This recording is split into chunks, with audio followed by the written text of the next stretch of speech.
A very good evening to all of you. Welcome to the 157th session of CENTA's webinar series for teachers.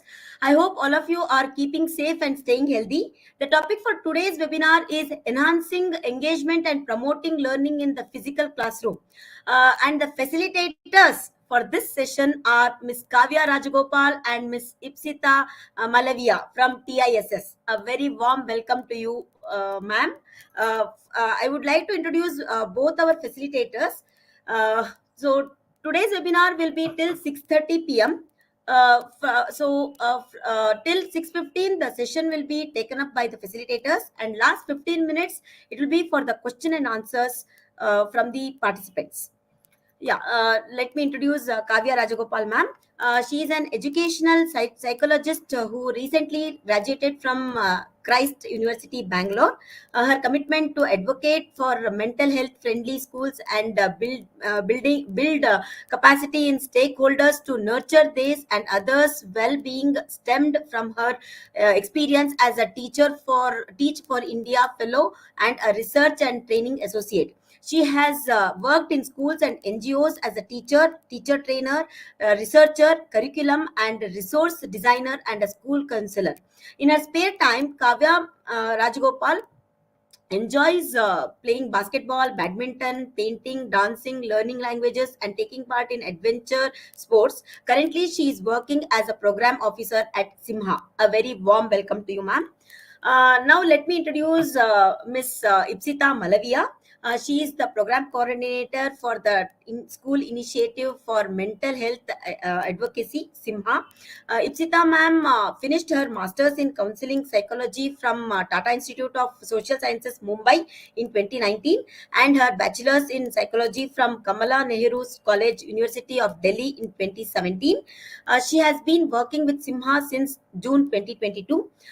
Ms. Ipsita has been working in the development sector for 3 years. Her passion lies in working with communities, especially with women and children.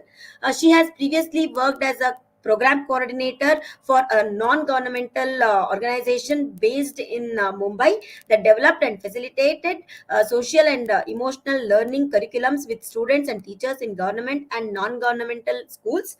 She has also worked in the capacity of a counselor with an international enterprise that aimed to rehabilitate survivors of commercial sexual exploitation, that is CSE. Ipsita ma'am is currently enrolled in the South Asian Diploma in Narrative Practices. She enjoys reading books, petting animals, and spending time with her friends and family. A very warm welcome to our facilitators. Before I hand over the session to the facilitators, I would like to inform all the teachers that they will receive participation certificates for the session. So please do fill out the feedback form that will be shared with you towards the end of the session. Over to you, ma'am. Thank you so much, Harsha ma'am. Good evening, everyone. Thank you for joining in on time and being here. Welcome to the webinar conducted by Simha, School Initiative for Mental Health Advocacy, and CENTA, Center for Teacher Accreditation. Next slide, please, Tanya. Thank you. Simha is an advocacy, research, and capacity building initiative launched in 2017 by the Tata Institute of Social Sciences, Mumbai, and supported by SBI Foundation. It supports schools through knowledge sharing, training of school leaders, teachers, and counselors, and guiding schools in developing whole school sustainable mental health systems. Simha's work is spread across three pillars: advocacy for well-being of adolescents, research on best practice solutions, and capacity building of teachers, counselors, school leaders, and also parents. In collaboration with CENTA, we will be conducting, can you go to, yes, thank you, Tanya. In collaboration with CENTA, we will be conducting a webinar series starting today. The first one is on enhancing engagement and promoting learning in the physical classroom, followed by a webinar on promoting peer positive engagements. Both of these webinars are for teachers. And the third one is understanding parent-child relationships and returning to in-person schooling, which is for parents. I'm Kavya Rajagopal, Program Officer at Simha, and I will be facilitating this webinar along with Ipsita Malviya, Program Coordinator. at Simha. We also have Tanya Srivastava here, Program Officer, to support and assist us through this webinar. Next slide, please, Tanya. Thank you. All right, before we begin, let's do a quick and fun check-in. For this, you would have to click the link that Harsha ma'am will post on the chat. Harsha ma'am, could we have the Menti link on the chat, please?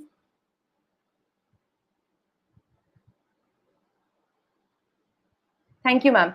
So click on the link, and once you click on the link, you can answer this question: what comes to your mind when you think of returning to offline schooling?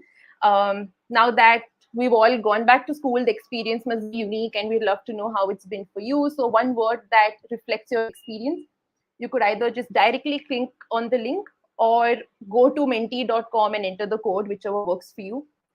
And I request Tanya to pull up the Menti screen and show us the responses.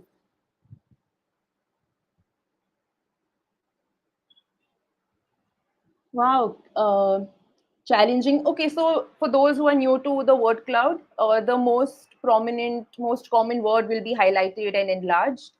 So there's challenging, enjoyment, face-to-face learning, something we really missed over the last 2 years. Happy students, excitement, enjoyment. Of course, learning is never without enjoyment. Oh, there are so many, they're just shuffling in split seconds. Yeah. Energetic kids,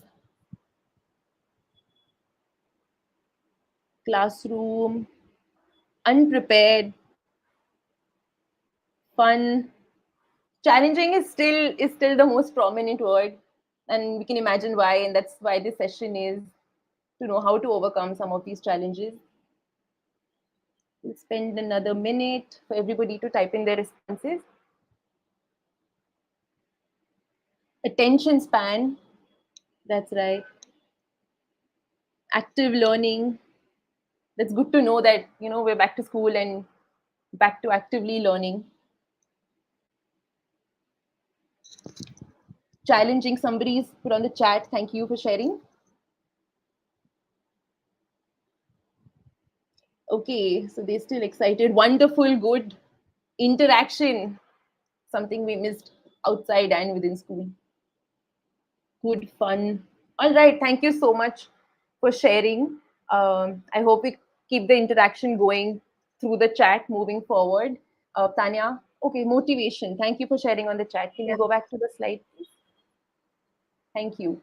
Joyful. Somebody said joyful. Of course. Motivation, something that's important to just get us through the day, get us through the learning process. All right. Thank you so much for sharing your responses. Tanya, can we go to the next slide, please? Thank you. So in today's webinar, we will be discussing and understanding what engagement is, its types. We'll go through a framework on it. We'll understand what has been the impact of pandemic. Where are we with after 2+ years of the pandemic? What's happening in the classrooms? What are we seeing, and how has it impacted engagement across its types? And then we'll see where next, given the challenges, what are some strategies we can use in our classroom to ease out the challenges and overcome them. Right. Next slide, please, Tanya. All right. Before we begin, I would also encourage everyone to take notes as we go. Type in your thoughts in the chat. It would help all of us interact with each other. And just to repeat what Harsha ma'am said, we will also have a dedicated question and answer and feedback section towards the end of the webinar in case you have anything to ask or share from your experience. All right, a quick look at where we are. So there have been repeated transitions, right? Initially, we were learning in school, in offline school, and then we moved, once the pandemic hit, we moved to remote learning. And then we figured out a system, we figured out how to continue our learning. And then at some point, some schools actually transitioned back to offline learning, and then we realized no, cases are rising, we need to go back. So then again, we moved to online learning. And so these multiple transitions have really impacted the way we engage students cognitively, behaviorally, their emotional experience, and the community feeling that they get, right? Some have been positive, majorly, there have been negative. experiences shared on how it's been extremely challenging, not just for the students, but also for the teachers, for parents, and for everybody who's a part of a student's learning process. But that's at one end. At the other end, we are also having this constant tussle of the learning gap that's been accumulated over the 2 years because of the pandemic. We've reduced the class hours, we've reduced the kind of questions we ask students or the kind of activities we engage in because of the sheer stress that excessive screen time causes, the uncertainty from the pandemic, all the other negative life experiences the virus brought. But there's also been an invariable pressure to catch up and close the learning gap. We have to bridge it, right? There've been competitive exams, there are standardized exams, and there's pressure from the school administration to close that gap. But how do we really manage this? At one end, we have the challenges that the pandemic has brought, but we also have the constant pressure to close the learning gap. And I think that's where engagement will help us. How do we really, now that everyone's back to school, how do we engage them meaningfully? How can we foster their learning in such a way that we bridge the existing gap but also continue moving forward, right? um, Next slide, please. Thank you. So let's begin by defining what engagement is. Next slide, please, Tanya. Thank you. So Marx, he said it's a psychological process that students engage in while learning, and it involves attention, interest, investment, and effort. And he identified, and then there's Fredericks and colleagues, another person who identified the domains of engagement. Tanya, next slide, please. So there are three domains of engagement: behavioral, cognitive, and emotional. The behavioral domain refers to the effort, persistence in activities, including extracurricular, social, academic. It's concerned with getting involved in in-class activities, completing given assignments, regular attendance, and also involves, ensuring positive behavior, non-disruptive behavior, pro-social behavior, and following the stated rules. Then there's the cognitive aspect, which focuses on psychological investment made towards learning activities. That is when students perceive the value of learning, of what they are learning, understanding a topic, and demonstrating a desire to learn and master those skills. It's related to self-regulating, authentic intellectual questions that they ask, focusing on tasks, setting goals. And then the third domain is emotional engagement, right? Emotion, that is the emotional reaction we have towards our learning setting and the feeling that we belong to the school or the classroom space. And the sense of belonging is actually considered vital to a student's willingness to even complete the schoolwork. While this has been a typology, we have adapted the typology and added a few components. Thank you, Tanya. We often see behavioral manifestations and cognitive resources, right? Behavior engagement and cognitive engagement getting a priority. That, okay, we need to engage students behaviorally to see desirable behavior. We need to ensure we want to focus on students' attention, memory. But these two don't operate in vacuum. What students also need is to feel emotionally supported, feel safe, feel confident and accepted in their learning space, in their journey, right, of growth. And what underscores all of this at the roots is a sense of community, a notion of membership with among students, a we feeling, a sense of belonging. So engagement, therefore, is a multifaceted component, and only when the root, that is the community, and the base, which is emotional support, when these two are strengthened, do students' cognitive resources actually shine, and are they able to regulate their behavior? And what influences all of this is also time, which we know as students develop, the kind of engagement, their needs change, right? And so the engagement strategies we use will also change if it's behaviorally, cognitively, emotionally. Context, we know because of the pandemic, the way we engage students in remote learning also changed.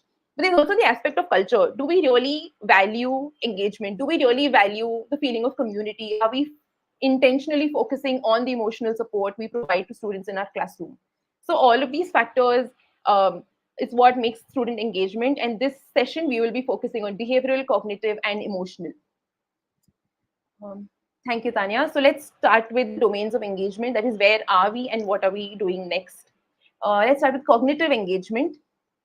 Before that, to begin, let's start with how has the pandemic really impacted a student's cognitive abilities and their engagement? So when learning shifted remote online learning, there was immense cognitive load, right? Students were looking at the screen, having to process multiple pieces of information at once, and also deal with the uncertainty and stress that came with the pandemic. There were also changed demands of the executive functioning.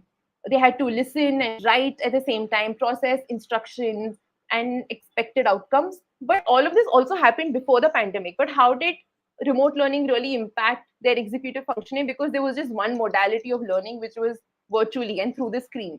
And so this impaired their working memory. They had to learn something, but they couldn't operationalize their learning through multiple activities. It was just learning and then sharing that learning verbally or through their assignment, but no activity or task as such. There was also, so in offline classrooms often learning is scaffolded, right? But in virtual learning, there was no guided practice, there was no guidance from somebody who is more knowledgeable. So a lot of the tasks became asynchronous, and because of this, students found it challenging to understand, what do I do first, what do I do second, which is the most urgent important task, how do I time my tasks.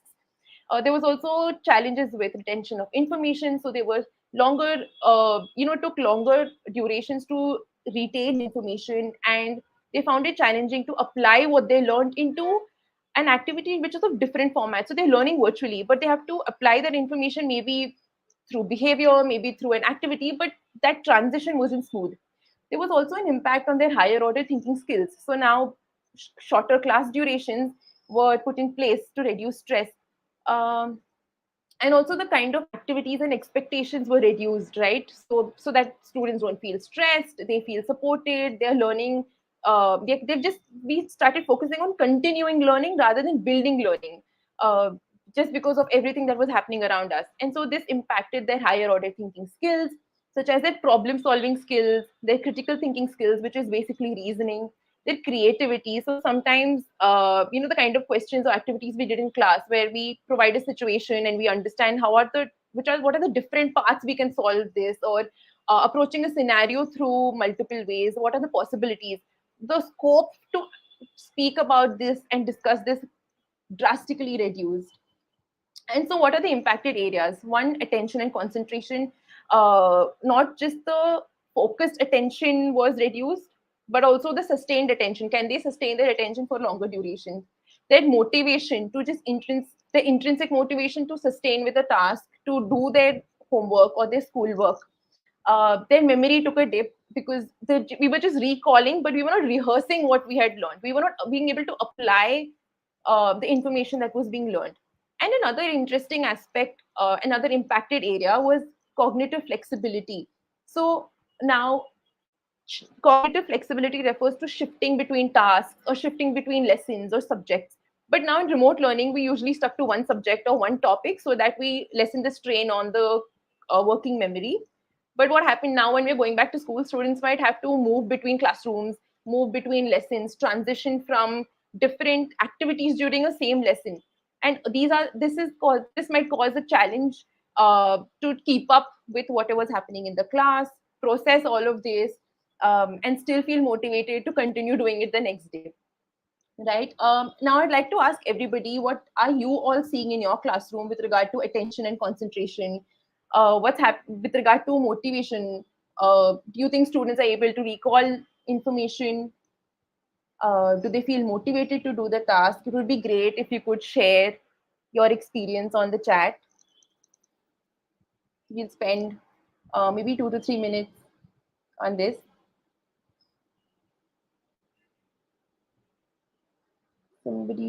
It's taken a nose dip. Absolutely. Thank you for sharing. Huge learning gap. Completely agree.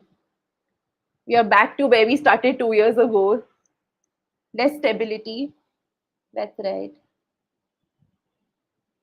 Somebody has written earlier, students easily learn when all the activities are correlated with nature and the daily activity. daily That's activity. right. It seems more, they know what to do with that information if they're able to use it in Yeah. their daily life. Minimum participation, restlessness, absolutely. Now, suddenly now they have all the space to move, but they don't know how to do it. How do they behave? How do they interact? Less time management, shorter session, shorter attention span. Absolutely. They're emotionally unavailable. The pandemic has really troubled us with that. Have to start from the scratch. That's right. Mindfulness is absent. Sitting span is lessened. That's really interesting, right? To just sit and do a task, not feel distracted, not have that urge to get up and move around. Something that hasn't happened over the pandemic, to just sit and focus on a particular task. Restless students, fidgeting. That's right.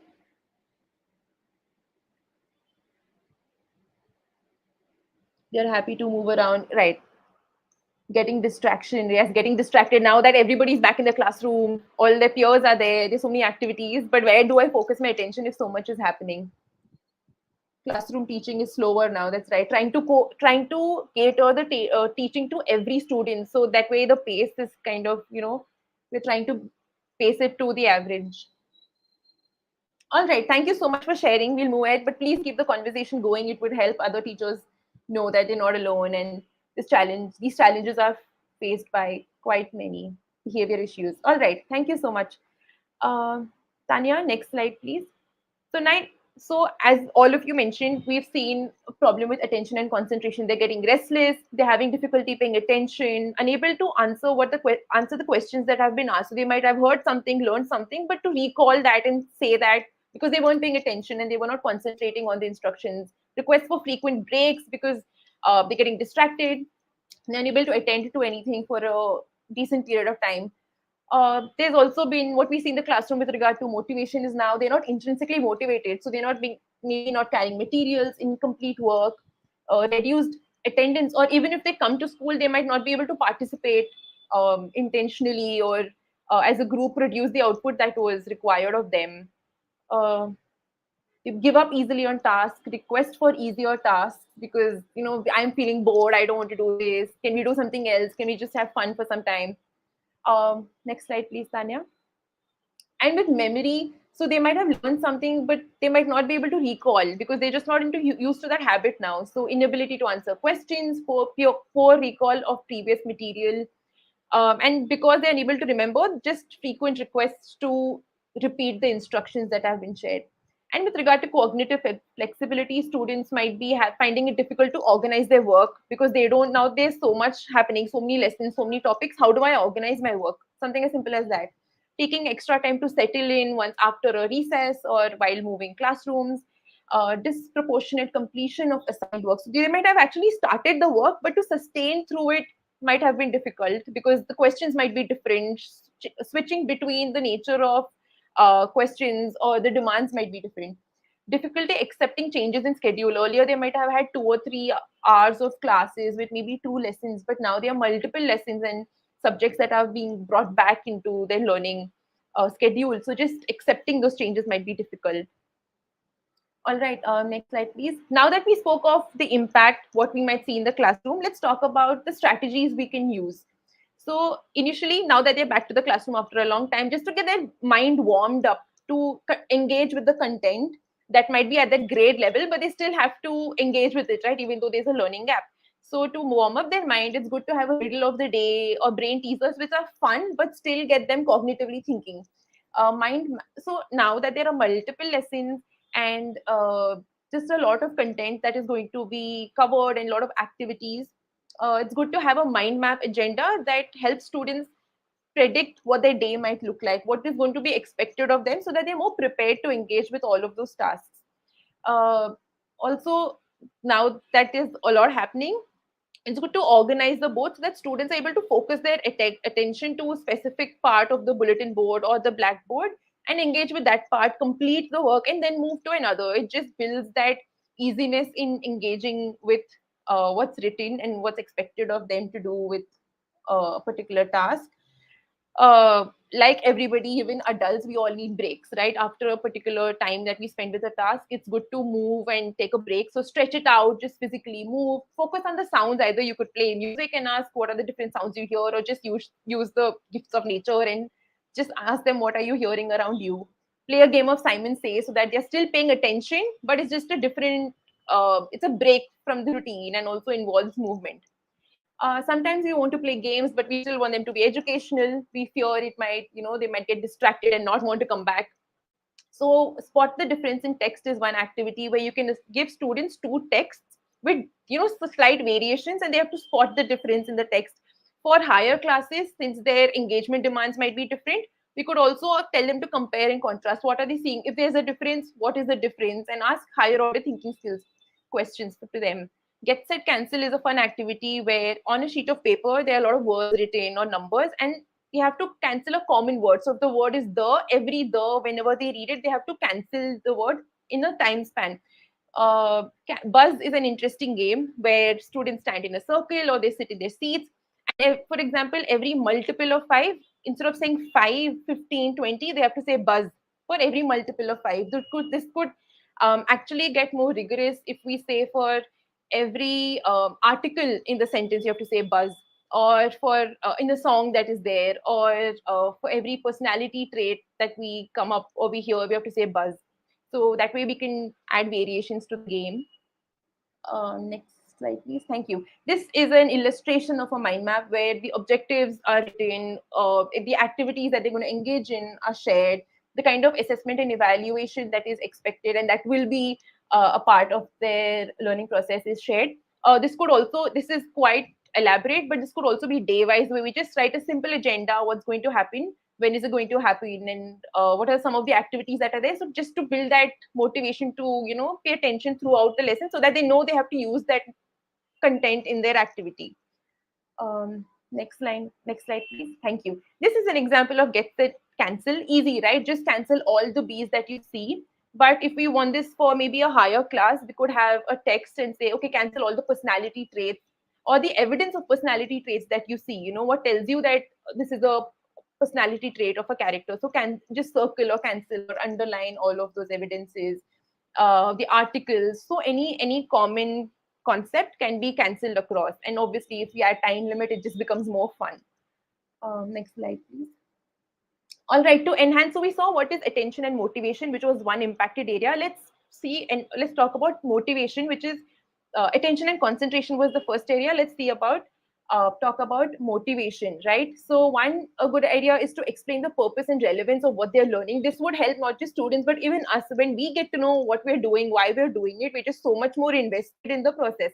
So if we're learning about neurobiology of memory, it's so that we can learn how to improve our memory. When we think of the applicability of it, we will be more invested and the buy-in is higher to actually pay attention and stay motivated to learn and use that in their life. Making content relatable is a great idea where we could use memes, use graphics, have pop culture references, maybe events that are happening around or events that are happening in their life. So this way they'll be able to connect more, and the motivation is intrinsic, right? They want to know how is this going to help them, or they want to know something like this happened, or I just saw the news yesterday, so it makes sense, I want to know more. So this sort of a behavior would come naturally. It's also good to have a structure now that they are back.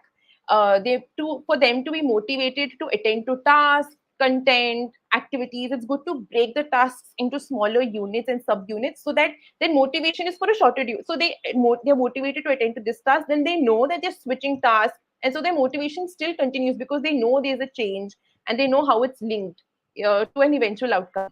Have overall structure for access. So in the classroom, if there's a particular resource corner, or if they have to distribute paper, they won't be chaos. They'll be motivated to stick through the process because they know this is how the class functions. This is how I have to access things around my class. Have students participate in group activities and collaborate. We know working with peers is always fun, especially when they can choose their groups or you assign groups and you give time for them to bond. They will be all the more motivated to get to the task because they know they are equally accountable as their peers, and it's just a lot more fun doing work together. Next slide, please. Thank you. This is an illustration of making content relatable. So when you're reading out a text or any subject, you could connect it either to the self. So ask questions that connect to the student's life, their family, friends, school, or their own thoughts. What are you thinking? Did you think like this before? So that they're motivated to engage with the text at a deeper level. Text to text connection. So they might have read a text in the past or a few days ago, and then now they're reading something, and then compare and contrast the characters. What did you read then? What do you think is happening now? Whose action do you think was more appropriate? So that way they're motivated to actually think of what they're doing now and also what they learned. Text to world connections is again just pop culture references, connecting to movies and current events. We know, and we all invariably remember movie dialogues, even though we might not remember the content we're learning. But so having these connections just builds our motivation to engage more intrinsically. All right. Also, giving choices. So let students have the options of how to answer a particular question. Do they want to draw? Do they want to showcase through a performance, as and when the curriculum allows? So I know sometimes direct instruction is required, but if and when possible, providing them choices so that they're motivated to make meaning of the content in their own way that makes sense to them. Have magic corners in the classroom where once students finish a task, they can either go relax or do an activity that they like. So this way they're motivated to ensure that the task is completed and with quality so that they get to do another task in the magic corner. And sometimes when we're teaching students and students are learning, we sometimes there are breakdowns, but we don't know where those breakdowns are, and that's where formative assessments will help. Formative assessments are not those assessments during the year once in a term that students write an exam. Formative assessment is actually when we assess students during a lesson. So during a lesson we stop, we pause, and we ask simple questions so that we understand, are students confused, is there a misconception, is there a breakdown in understanding, and then we course correct immediately during the lesson. So you could ask a question and students can think, pair, share. We could have a game of truths and a lie. So you could, regarding the character or an event that happened in the story, you could share two truths and a lie, and the student has to identify which is the lie, which is the truth. This way they are still if they've understood what's happening, if everybody is at the same level of progress, there's any breakdown, what is the breakdown, if you want to revise a concept. So this way students are still motivated because they know there are one such fun activities in between, but also that, okay, if I haven't understood, I'll there's a way to course correct and I can ask my teacher to help me understand it better. Next slide, please. So this is an example of formative assessment, which is a simple traffic light. You could ask students to either say, how they are feeling with the content they've learned. Where are they? If they say they're at a red, that means they haven't understood. And then the next question would be, okay, so what about it did you not understand? What would you like me to revise? If they think I I understood a little, but I need a little more support. So that way, maybe you can say, okay, do you want to go to your buddy who's your peer and learn? Or, okay, I'll speak to you after class. Or let me know what are you sure of? What are you confused about? And that clarity would actually help the whole classroom. And if they say they're great, we're good to move ahead, you know that the whole class is moving along at the same pace. And so you can move on to the next part of your lesson. Next slide, please. Thank you. So we finished attention and concentration, which was one impacted area. We finished motivation. Now moving on to memory. One is mnemonics, having just the acronym of either a large concept would really help students just retain. They might not have to retain the entire word, but understand the acronym. What does it stand for? And so they'll focus more on the acronym and the applicability of whatever they're learning. And this would ease the strain to just recall what they've learned constantly. Memory games, which are really fun, which even people now play in offices, and it's not just limited to a classroom space, where I say a word and then Ipsita might say another word. She has to repeat my word and her word. That's why there are a chain of words. So one person starts, the second person repeats the first word and their word. The third person repeats the first person, second person, and their word. So this way they're constantly recalling what they've just heard. And if we feel that we need more rigor in this memory game, we could also create a story, right? A concept story. So the first person starts with one plot. In the beginning, this happened. The second person starts with narrating what I said and add their component to the plot. And the third person adds what I said, the second person said, and so that way they're creating and building a story, which is also a higher order thinking skill. It's good. So sometimes we often say, oh, you have to recall everything has to be at the tip of your fingers. But while that's true, there also has to be focus on application of that learning. So when we have visual aids around the classroom, those charts, right, it would help students to just refer to the chart and focus on what are they going to do with that information, how are they going to use it. So charts for vocabulary, content, skills, right? Step to build a skill. So if there's a particular skill, suppose multiplication, what do you do first? What do you do second? So they could just refer to it. And once they constantly refer and practice, it would become more organic. Do now tasks are a great way to help students recall what they had learned maybe in the previous hour or previous lesson. So it could start with something as simple, even if it's not content related. What is the skill that you wish to improve today, in case that's been a focus in your classroom? Or what's going to, we read first part of the story, what do you think is going to happen now in this story next? Or create 5 sentences from the word you learned maybe yesterday or day before, so that they're applying what they're learning. And so it's not just recall, but it's also rehearsal of their learning. It's just a lot more depth. All right, this is an example of mnemonics, right? Oreo chart. This is for writing activities where O stands for opinion, R stands for reason, E is for example, and again it's O for opinion. So they just have to understand. Okay, first I have to state my opinion, then I have to state why I said what I believe, and then example of what my opinion is or my reasoning, and then again I restate my opinion. So this way it will help students get back to essay writing or writing long paragraphs, something that they've not might not have been in touch with. Next slide, please. Okay, so this is again a chart where students can refer the kind of questions they can ask once they read a text. In case they're confused, what could they do? Next slide, Tanya. Thank you. And this is just a higher order visual aid that can be up on the classroom, where we start with the Bloom's taxonomy, right? We have questions that student can refer to at the remember stage till the create stage, which is the highest stage. So having these question stems on as a visual aid will just help students ask more questions in the classroom, and they'll drive their own learning. They'll take ownership of their own learning. The teacher might not have to constantly ask questions, but now the questions will come from the students because it's easily accessible around them. Next slide, please. Okay, last, cognitive flexibility. So we finished 3 areas of impact. This is the 4th, and let's see how can we overcome challenges that come with challenges that students face with cognitive flexibility. One is connecting to prior knowledge. So as we said, just highlighting the purpose in case they're learning something because it's going to connect with what they learned before, or it's going to help them apply it in their life. It's going to help them ease those associations, will help strengthen the memory. So that's how it works, right? When I see red, maybe I feel scared because the word red reminds me of anger or fear. So because I've associated, so making such associations with prior knowledge, what they had learned earlier, will help them recall it and apply it much better in the future. Sometimes before you start a lesson, it's good to provide a framework where students are easily able to adapt to the learning through the lesson. So start with what the KWL chart. K stands for what do I already know. So students write what do they know about either a character or the personality trait or a particular mathematical concept. And then what do they want to know? What do you think this lesson is about? What might I learn at the end of it? And finally, once the lesson is over, they again go back to the graphic organizer and write what did they finally eventually learn.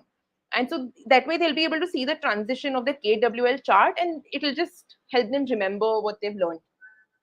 Exit slips are a great way. So to move between lessons or between subjects, sometimes we say, okay, now is your English class, and then is your math, and then is your social studies. But to constantly also remember that information, what I learned previously, is difficult.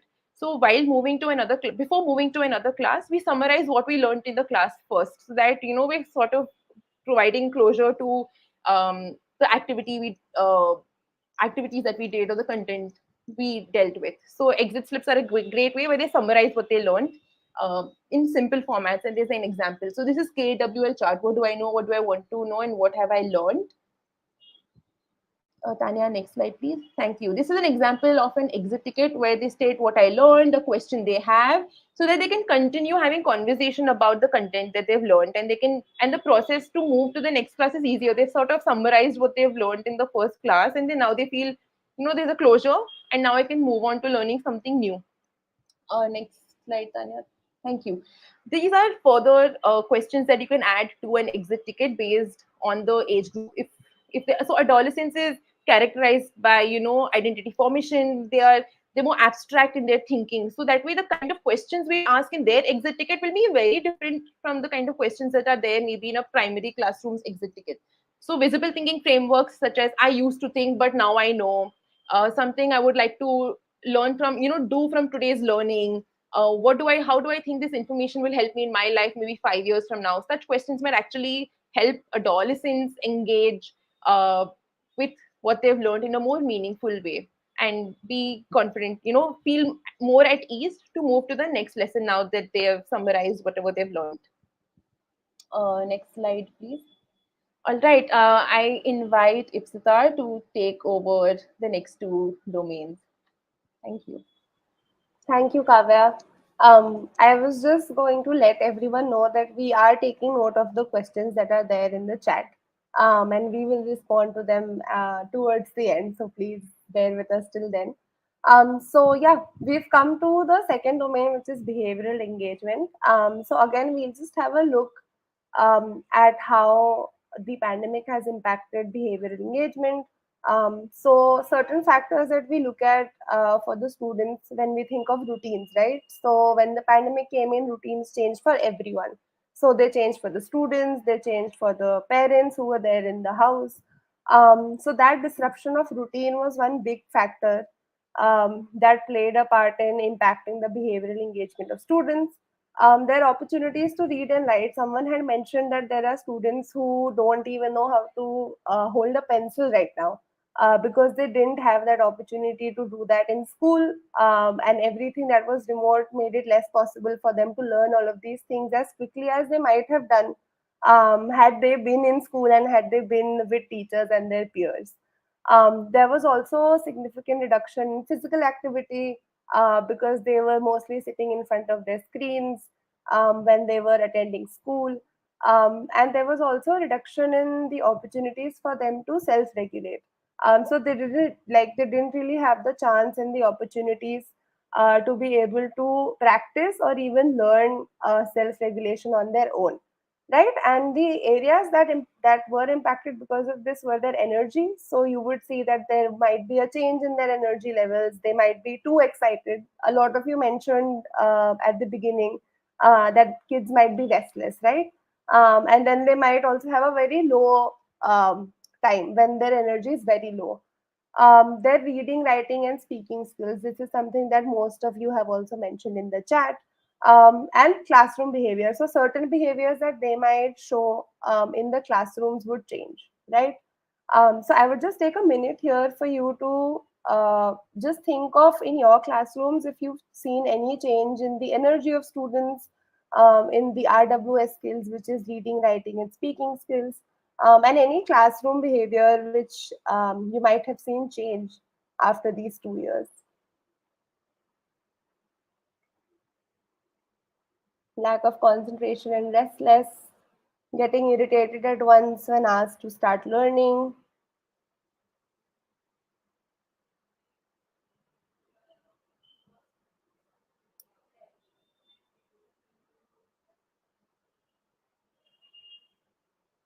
not interested in writing, decreased energy levels, yeah. Sleeping patterns, yeah. So there might have been a disruption in their routines, which has also impacted their sleeping patterns, which again in turn will impact their learning when they're in school. Tolerance level has decreased, very good. Reduced concentration, less attention span. Students seem to be distracted. A lot of observations about concentration. Homesickness. Most of them, yeah, for 2 years they've gotten used to staying at home, studying there. They are more hyper now. So you feel like they might have more energy than they did. Frequent visits to the restroom. Very nice, very interesting. An interesting one is posture, right? Yeah, While engaging with writing or just being writing. seated Yeah. for a long time. Students don't want to write at all. Long hours seem to be burdensome. They're not able to sit, demanding frequent breaks, lack of social development and adjustment. Okay, thank you. You can keep your responses coming in while we take this conversation ahead. So I think, like you mentioned, Tanya, we can go to the next slide. Thank you. So what you shared in your chats is pretty much what we also see in the classrooms after these 2 years. So with energy, we might see that the children might have sporadic bursts where they might like have not a lot of energy, and then suddenly they're very drained. So then they will feel tired, and the reflexes and the responses might also slow down. With respect to reading, writing, and speaking skills, there might be complaints about the grip and posture. Their handwriting might be messy. They might make spelling mistakes more often. While speaking, they might stutter. There might be phonetic errors in how they're speaking, the consonants they're using, and the volume of their reading might be lowered, so they're not speaking very confidently as well. And they might have a reduced pace as well. So the pace at which they're reading is also reduced. And certain classroom behaviors that we might see would include a decrease in compliance with instructions. So maybe they're not able to follow instructions as well anymore. Restlessness and hyperactivity. They might have conflicts with teachers as well as their peers. Like you said, requesting for frequent breaks, right? Because they're not used to sitting in one spot for very long. Their participation in class might go down, and they might also engage in bunking classes because they don't want to sit in class. So these are a few things that we'll see in the classroom. So now, domain-wise, we'll just go through some strategies that we can use to enhance these domains. So when we talk about energy, right, we can check their energy levels with an energy thermometer. We have an illustration of this coming ahead, where the students can represent, right, where their energy is on a scale. Or we can use fist to five. So that is basically a small check-in that you can use with the students, where you ask them fist to five, what is the energy level. So they can say it's 0, they can say it's 2, they can say it's 3. And when they indicate their energy levels to you, you can ask them that how is it that we can maintain like a consistent energy for you. We can also have energizers when we feel like the students' energy is low. So we can have a small, quick round of statue with them, move like a noodle. Or we can have some dance tag where they have movement-based activities happening in the class, after which they will have energy to be able to sit again and focus on what it is that we're saying. We can also have certain transitions in class, right? Because sometimes students aren't used to sitting in one spot, and which is why we can maybe switch seats, or we can have a class in a different venue if it's possible. So if it's not the same classroom, if there's any other classroom in the school, if there's any other venue in the school that might be available for you to take that class in, you can shift your class there as well. So these things can help enhance their energy in the classroom. Tanya, we can go ahead. Yeah. So this is the illustration of an energy thermometer, right? So as you can see, it has two levels which are green, two which are yellow and orange, and there's one that's absolutely red. So that indicates how much energy they have within themselves. So you can have a quick check-in with them, that how is it that all of you are feeling right now, and they can just represent it through the thermometer and let you know. And then we can just have a conversation with them, that what is it that we can do to maybe increase your energy if it's absolutely low. Okay. Then we have RWS skills, right? A lot of you have mentioned, like in the chat as well, that their reading, writing, and speaking skills are something that have been impacted. So one thing I think Kavya had also mentioned about how learning is scaffolded when they're in school, right? So as teachers, we try our best to scaffold practices, which is we add like extra guidance to them. We add extra support for them to be able to practice something, learn something, and then practice it. So maybe we can help them practice things in steps. So there might be a possibility that the same task that they were able to do 2 years ago, they might take more time to learn it. So breaking it down into smaller steps, which might be attainable for the students. So the smaller steps, once they're able to do, they build their confidence, they build their self-esteem, they build their self-efficacy. They feel like, yeah, I can do this, and then they progressively go ahead. So that is how we can scaffold their practice. We can provide them with examples, right? Examples which are maybe culturally relevant to them. A lot of children who watch um, TV shows, and they often refer to like characters that they've seen in storybooks or like in shows that they're watching. So using those as examples in your classroom will also help them like learn because they relate that content with that. And maybe think out loud. So when you're doing a lesson, when you're doing a chapter with them, maybe like if you're thinking out loud that okay, what would happen after this, so the students start pitching in and saying, oh, maybe this will happen, that will happen. So these things can help them enhance their RWS skills in the classroom, right? Then we come to rehearsal. How is it? Even if they're able to recall the information that they have, how do they rehearse it? Which means how do they keep practicing it, right? So we can have guided practice, which means that there is someone with the child who's guiding them and who's supporting them. So this could be a teacher in the classroom. This could also be another peer who might have achieved that task already. So you can buddy them up and they can practice together. It could also be independent practice where the child is practicing on their own.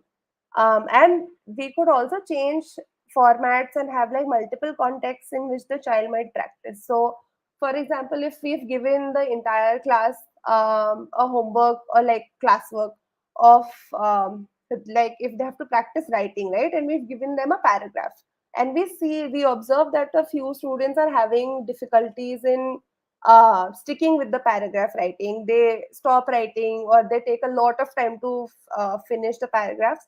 Maybe we can change the context and shift to maybe a list, right? So we dictate a list of words and they can practice those. So from a paragraph format, you've shifted to a word to word format, or maybe to a one sentence format, that I dictate a sentence and they have to write that down. So we can keep shifting with context so that they can keep rehearsing their skills.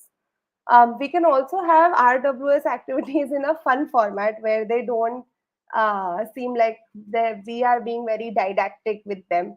So maybe when we are reading in classrooms, we can read in very animated voices. We can encourage students to have role plays, right? So if there's any chapter or any content which we feel can be a situation of like a role play where maybe the students come together and they write a script and they perform it. So they're writing also, they're speaking also, they're reading out from the script as well. And you can create classroom resources. So you can assign groups in the classroom to come together and make a resource of maybe some new thing that they have learned in the classroom, or a chapter that got over, a lesson that got over. And we can also use prompts for their RWS skills. So they can have graphic organizers where they're keeping all of their notes, all of the information that they're taking in. A lot of strategies that Kavya had shared earlier, all of those can also be stored in their graphic organizers. And then we can also use sentence starters with them. So we start off a sentence and then the students have to complete it. So that is how they'll be able to use their speaking skill in this as well. Okay, Tanya. Yeah. So this is an illustration of some Pictionary words that we have. So basically what like how it works is that you just have a list of random words, and when you feel like maybe the children are not able to like write paragraph after paragraph of things, and when you want them to rehearse writing as a skill, you can just keep dictating random words to them and they have to write those down. So these become like an easier tool for you to be able to use them in classrooms, and for students also to be able to understand um, like the words and be able to write them down. Okay, so now we come to classroom behavior, right? A lot of specific classroom behaviors that we talked about, such as there is a reduction in participation, or the students are not able to sit in one place, or they're asking for frequent breaks. So this is the section in which we look at certain strategies that we can use to enhance classroom behavior. So we look at behavioral modification, which basically refers to how behaviors can be modified into desirable behaviors and the ones that we are looking at. So we can do that by giving the students certain reinforcements for their pro-social behavior. So if there's anything that they're doing that you think should be rewarded, right? Any small change also, any small effort made by a child, For example, if we gave them classwork of writing, like finishing two paragraphs, right? And a child that has been taking some time to learn how to write properly has been able to do at least one paragraph. So you can give them reinforcement at least verbally by verbally praising them, telling them that, oh, you did a great job. And that is how their motivation and their confidence will also be built. There is also something known as a token economy, which basically talks about how we can provide the students with tokens for behaviors or values that the students might show, which we think are pro-social and desirable behaviors that we want them to do more of. So we give them tokens for these behaviors, and then towards the end, they get to choose a reward or a gift that they would like. So in the setting of a classroom, maybe they can, if they attain a certain amount of tokens, which you can collaboratively decide with the entire classroom, they can probably choose an activity that they want to do with the class, have like 5 minutes of some game that they might want to play with the class. So this would also motivate them and modify their behavior in a way where they feel like, okay, I am doing something right, which is why I am being rewarded. So their tendency of doing that behavior goes up in the future. Consistent rule enforcement, right? So whenever we talk of rules or anything that the students have to pay attention to, making sure that we do it consistently, because they might also forget a lot of times that there was some rule or expectation that was set. So we can do this at the beginning of the day, we can do it at the beginning of a lesson, or we can also do it when we're starting, before we start any specific activities. Encouraging group learning activities, so partnering up students, having a quiz with them, telling them that you have to quiz your partner over a specific lesson, a specific concept, as well as reciprocal reading. So I'll just show you a reciprocal reading when we come to it in the next slide, in which we basically assign the students with different roles that they can take up while reading is going on. So that helps them build their own learning as well. We can also distribute responsibility amongst the students, right? So we can have somebody who's in charge of discipline. We can have a resource manager. So we can have a few students who would be responsible for the resources that are there in the classroom, right? So, for example, distributing worksheets, making sure we take them back, collecting them, putting them in a certain spot. If there are any toys in the classroom, making sure that everyone gets a chance to have access to them. So these things can be assigned to certain students. You can also have an attendance tracking team where a set of students may be in rotation so that everyone gets a chance. Help the teacher mark attendance every day.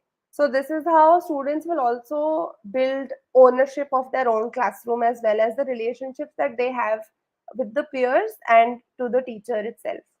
And lastly, I think as teachers, as much as we want the students to demonstrate certain behaviors, we ourselves, if we also model the same behaviors, that would help the children to be able to understand what it is that is desirable and is expected out of them. And then they will be able to demonstrate those same behaviors in the classroom as well. So just making sure that modeling, we as teachers model behaviors in our classrooms as much as possible. Tanya, we can go. Yes. So this is an example of a token economy, where you can have like envelopes where we've put in tokens for the students, right? So for example, if if we decided as a class that whenever somebody raises their hand to speak, instead of speaking without asking, we give them a token for that behavior, right? So we keep collecting those tokens, and you can have tokens for different behaviors as well. So we give them that token, and then once those tokens are in their envelopes, maybe once a week we go and check and count that how many do we have. And if somebody has reached that number which was decided by the class, that maybe after 10 tokens, if somebody receives 10 tokens, they get to conduct an activity in the classroom for 5 minutes. So they can, if there is somebody who's able to do it, they will go ahead and do that. So that gives them a chance to basically gain the reward that they have earned because of showing desired behavior. We can go ahead. Yeah. So this is an example of reciprocal reading where when there is an exercise of reading going on, we can have different roles for students. So there's a questioner who asks questions about the text, such as why did the character, how was the character feeling. We have the predictor, somebody who would generally predict what is going to happen in the story. I think, I predict, I imagine. The summarizer who retells everything that has been read out in the classroom in their own words. And the clarifier, who often asks questions in the story if there is any doubt or any query.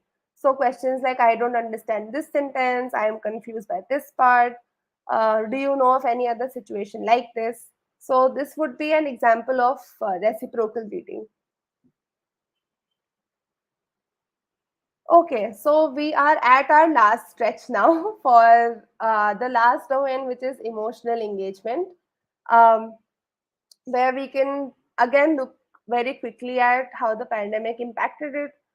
So certain factors that we need to just keep in mind when we think of emotional engagement during the pandemic. So the children were exposed to a lot of grief, loss, and trauma during the pandemic. There was also a reduction in their socialization because they again weren't going to school, so they were not socializing, they didn't have their peers around. There were sudden transitions in their lives, right, from offline to online, then again somewhere in the middle when people said that schools would open and then they closed again. um, School premises for them became an unfamiliar place. So going back to school after 2 years for some students might seem like it's a big task because they have honestly forgotten what their school might be like, where their classroom would be, who their class teachers might be. So a lot of big changes happened for them over these past 2 years. And there was a lack of opportunity for them to again observe, learn, and practice emotional regulation. And the areas that were impacted were they did have troubles in coping with anxiety and uncertainty. They found it difficult to cope with irritability, anger, low self esteem, as well as grief and trauma. We can go ahead, Tanya. So, just in the interest of time, just running through some of the things that we might see because of this. So, with emotional engagement being like impacted during the pandemic, how we would see that in classrooms. So, with respect to anxiety, we'd see that students might have crying spells, they might have panic attacks, they would be more avoidant of situations and scenarios. They might develop certain habits that they didn't have before. Um, they might have disruptions or distress in adapting to changes in routines. Um, when it comes to anger, they might be irritable because they don't know how to channelize that anger or even express it. They might be aggressive and they might constantly get into arguments. And what low self esteem would look like for a student, they might have fewer friends, negative self talk. They would cheat or lie if they think that they are going to lose at something. um, and they would downplay the importance of events in which they don't participate so that nobody questions them or tells them that you missed out on something. They might just say, "Kyare, I was never interested in it in the first place." We can go ahead, yeah, Tanya. So, coming to the strategies that we have. So, we first focus on identification and expression of emotions, right? Just starting at the very basic foundation of what emotions are. Because a lot of students, and I think somebody here was also talking about how our education system in itself is very academia focused, right? So, we focus a lot on marks and grades. So just focusing on what emotions might be. would be a very important foundation to be set with students. So identification of emotions can be done through a few activities or strategies, such as using a feeling chart. So that is a chart which has a lot of feelings on it, and the students just have to choose what is it that they're feeling today. There could be a mood wheel. There can be non-verbal check-ins also that you can have with your students. So if you're using thumbs up is that they're feeling good, sideways means that they're kind of okay, and thumbs down means that they're not feeling great at all, right? So we often do this with our learnings as well when we're taking trainings, to ask students for clarification purposes also. Okay, are you able to understand? If you have understood, you give a thumbs up. If you feel like you've understood a little bit, and if you've not understood at all, you give a thumbs down. So the same thing can be used as an emotional check-in as well.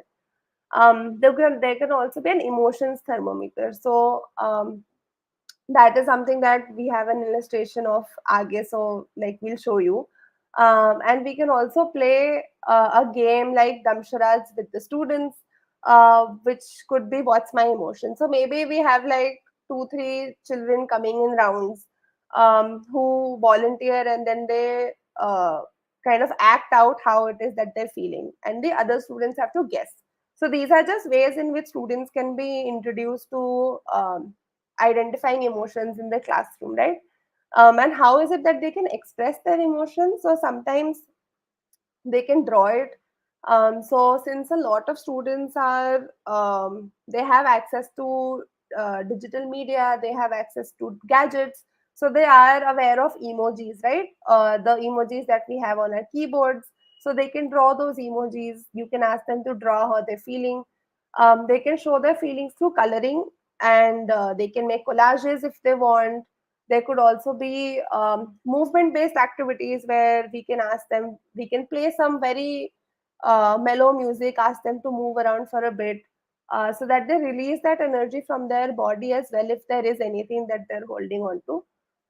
And we can also facilitate sharing circles. So sharing circle is a practice which can be done for any topic or theme that you might want to talk about in a larger circle.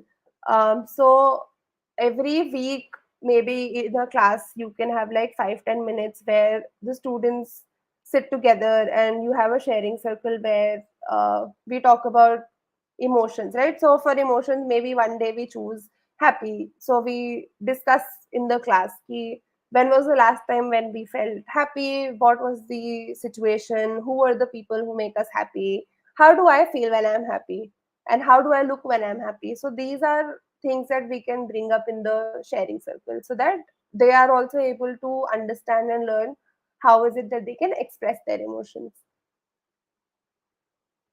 So this is an example of a mood wheel. So as you can see, it has 4 zones, right? Green zone, blue zone, red zone, and yellow zone. So it has different moods that are associated with these zones. So I'm sure when we look at red, we know that it's for anger. So different categories of anger, such as angry, terrified, enraged. With blues, we have tired, bored, sad. With the green zone, we have calm, relaxed, happy. And in the yellow zone, we have silly, excited, nervous, or frustrated. So they can just choose on this wheel how is it that they're feeling.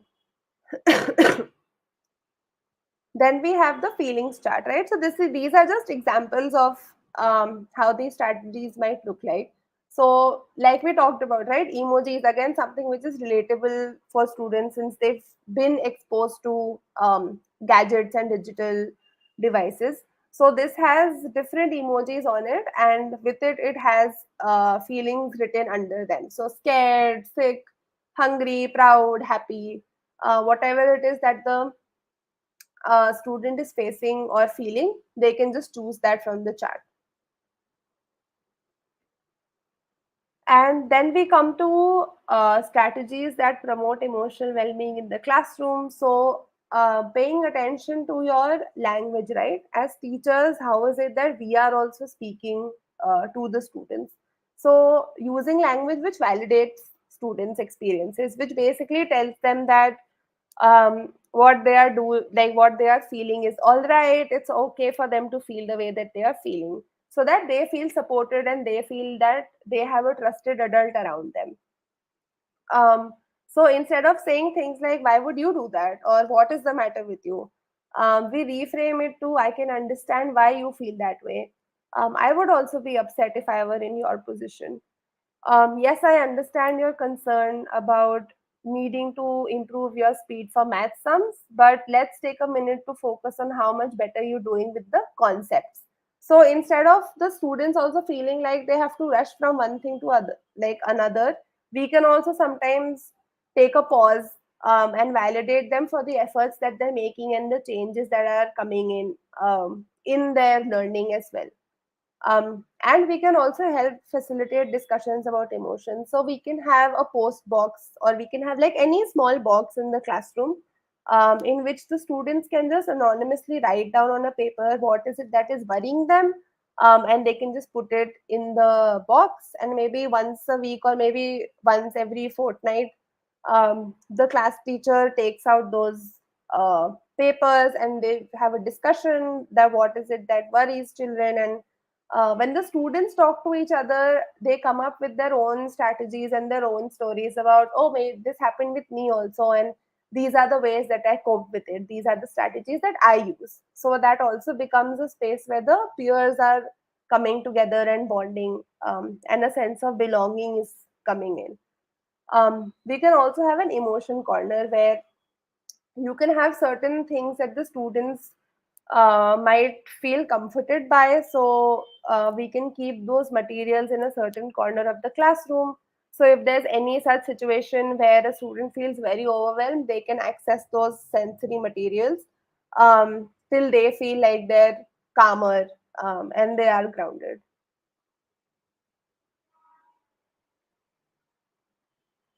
Yeah. Then we can have a step out policy, right? So if there is somebody who feels like they wants to step out, we can give them an out pass.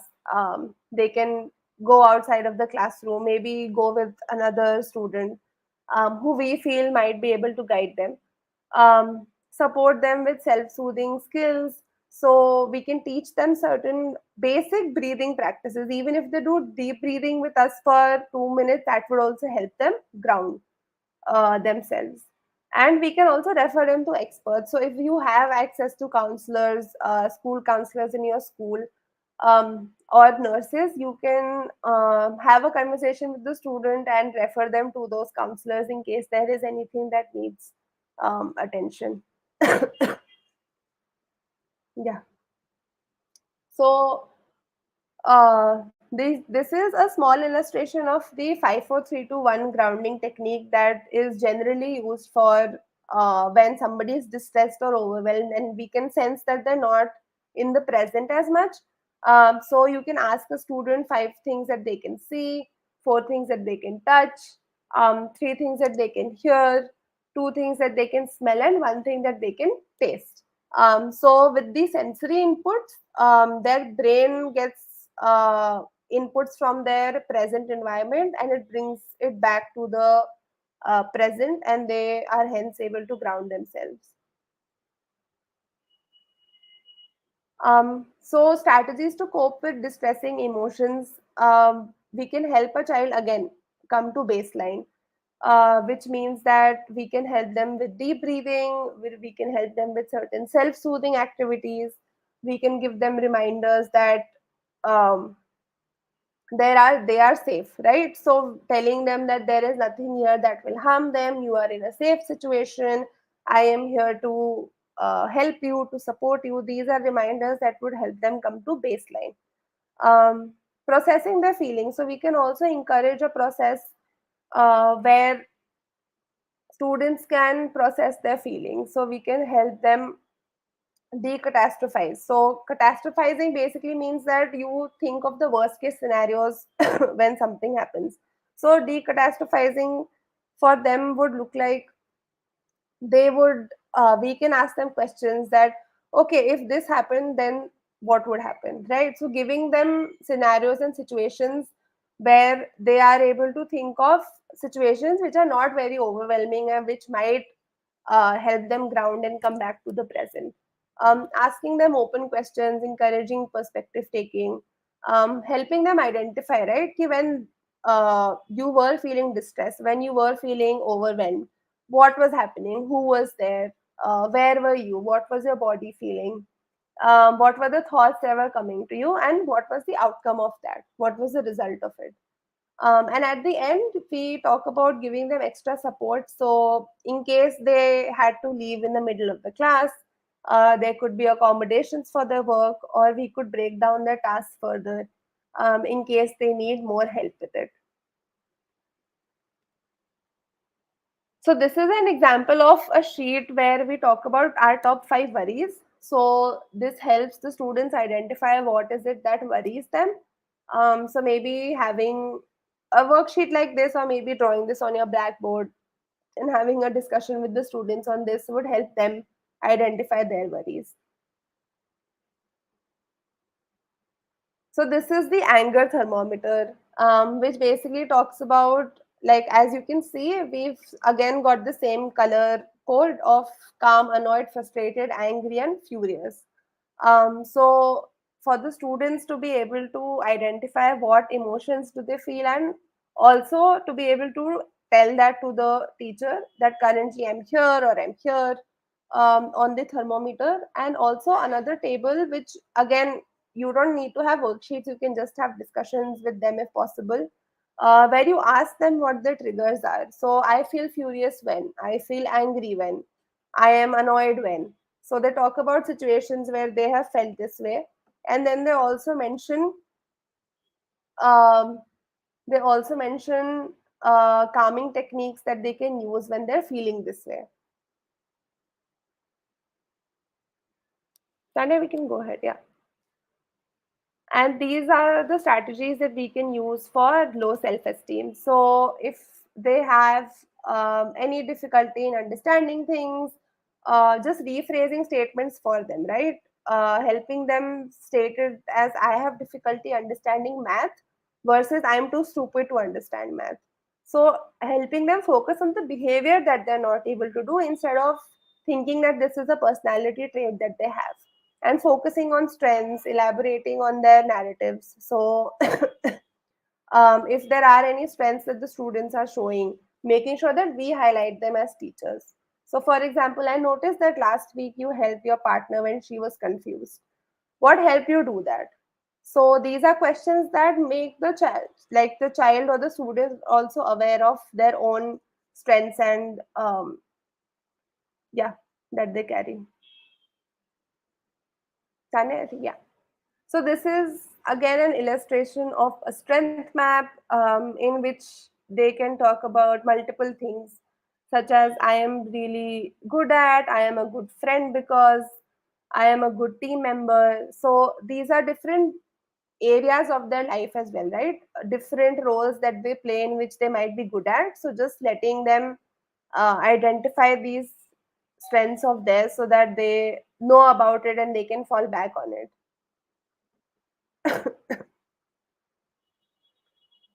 So, just to sum up everything that we have talked about for a bit, we have certain pathways through which we can enhance engagement and learning. So, those pathways are building a positive learning environment and a sense of community, which leads to challenges being planned for. We have rules and consequences that are established, positive behavior is the focus, and redirection is used rather than punishing or reprimanding the students. Then we have building motivation and cognitive abilities, right, which leads to increasing relevance, fostering autonomy in the students, and improving their cognitive flexibility, which means that they are able to shift from one cognitive task to the other. And the last one is embedding emotional support in classrooms, which helps facilitate identification and expression of emotions. It helps develop self-soothing skills, and it also facilitates recognition of strengths, right? What is it that the students have that are strengths?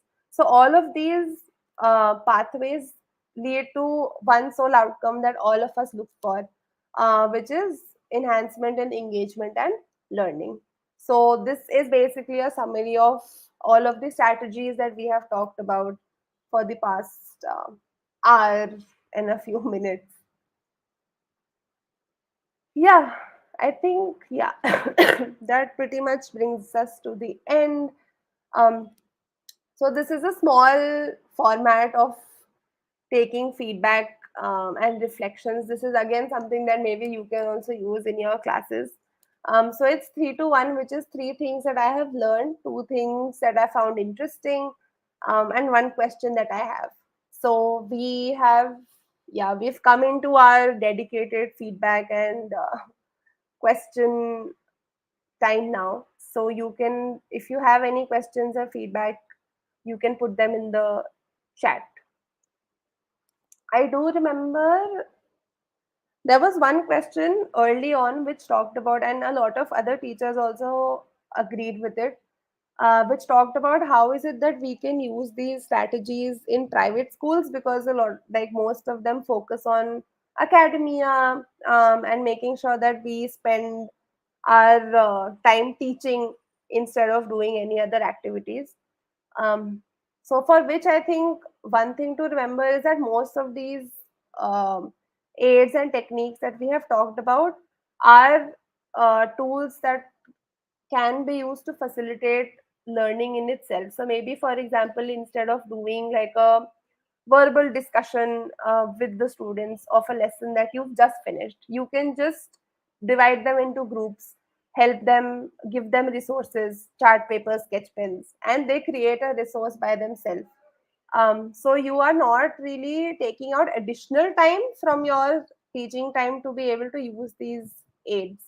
So yeah, just Yeah. letting Adding to you know. what Ipsita said, we need not apply all of these strategies at once, right? We Yeah, can choose one for behavior, one for emotional, and do a short cycle management. That is, do it for a span of 2 weeks. So we use one strategy so that we're not wasting a lot of instruction time. Just do one activity maybe for like 3 minutes, 5 minutes, and do that for a period of 2 weeks.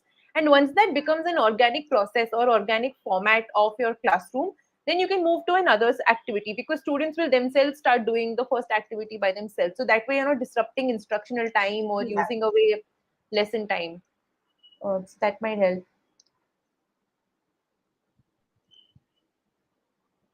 There was also a question on how to integrate students with special educational needs into the mainstream classroom and Hmm. engage them. Do you want to go ahead, or? I think what would help, I think all each student has their own goal, right? Academic goal, something that they want to pursue otherwise. And so even students with special educational need will have their own individual goal. It's good to just keep in mind that when we are teaching whole class, we also make sure they are reaching their goal. Our focus is not to get them to the goal of the entire class, but they have their own individual goal and to keep up with that goal. So maybe in case we are reading a lesson, they might not be able to pay attention to the whole lesson because they don't have that attention span. They might be restless. Students who are neurodivergent and have ADHD might be running around. So it's good maybe when you're reading, they can just act out the verbs that come in. So that way they're using their energy instead of sitting in one place. Hmm. Every verb that comes into the sentence or the story, they could just act it out to release their energy, or uh, say what is the consonant, what's the vowel, while the whole class continues learning about the story. There's also a question on what is the best way of peer assessment. So I there's think one. Mhm, go I ahead. think choose your partner is also one of the Yeah. things that we can use. Quiz your When we partner talk, thing. There are quizzes and they could assess each other's responses. There's think, pair, share, which is a think, formative pair, share. assessment strategy for peers. They could also create assessments for each other. So, in case, Yeah, and Bloom's in the taxonomy, create is the highest stage, right? So, if they learn multiplication towards the end of the week or 2 weeks, when they have understood the concept, they could create questions for each other instead of the teacher handing out the questions and them just solving it and then evaluating. They could also create questions and content yeah. for each other. Excuse me, ma'am. There was one more Yeah. question by Sheelam Yadav. How to think the student is more interested for the important for the teacher? There was a question The by one of the student is teachers. more important for the teacher. The teacher, yeah, yeah, yeah. How to think the student is more important for the teacher? That was the question.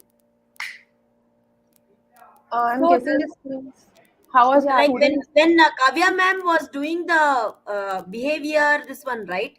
There, this question had arisen, ma'am, in the beginning of the session. so I'm assuming they're asking in like with respect to the teacher, thinking that how do I make a student feel as if a teacher is important Yeah, yeah, yeah, in yeah, a classroom dynamic. yeah. Yes, yes, ma'am. Yes, ma'am.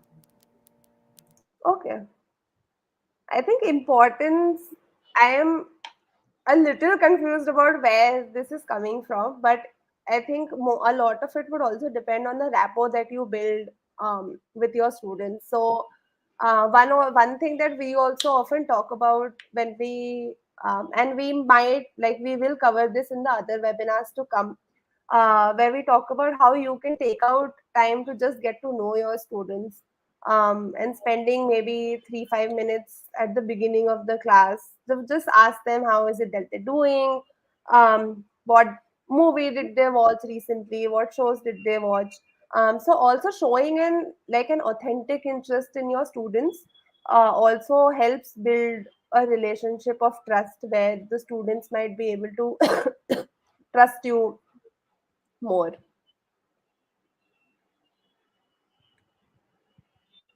Thank you for the reply, ma'am. There was one more question by Loganathan.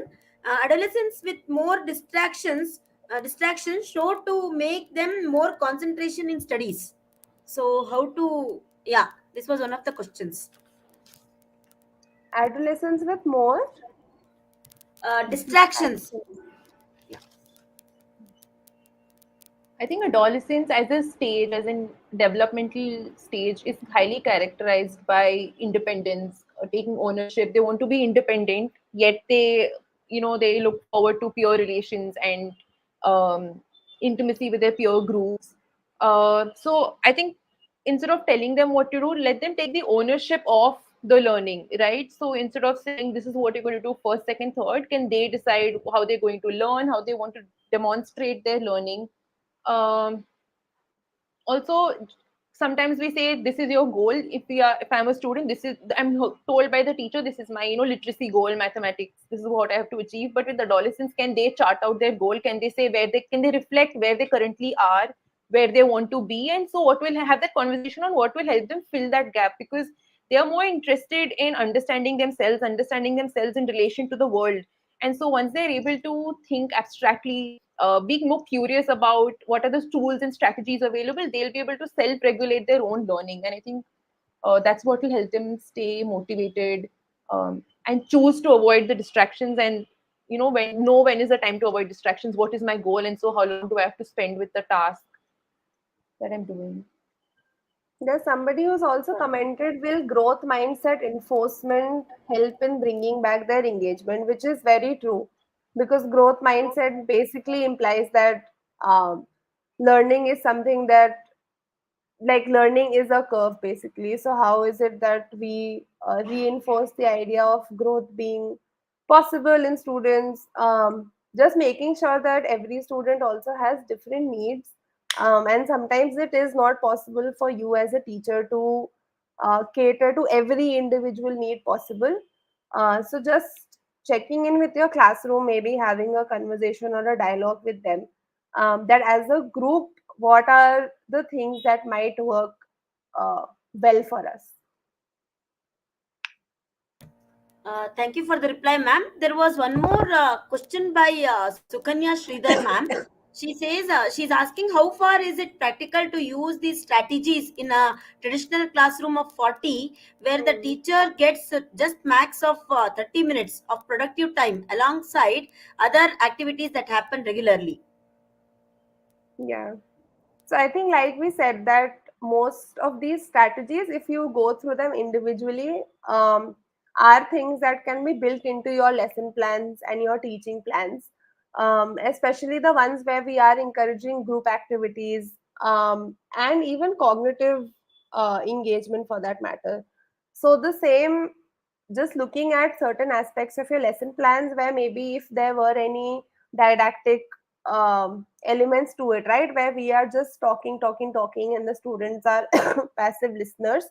If there are any places in your lesson plans or your teaching plans where you can change certain activities, where you can add in certain activities, so just using them as tools that aid their learning instead of thinking of these strategies as exclusive of the teaching that you're doing, that might help in facilitating and taking your classes for 30 minutes that we generally see in schools.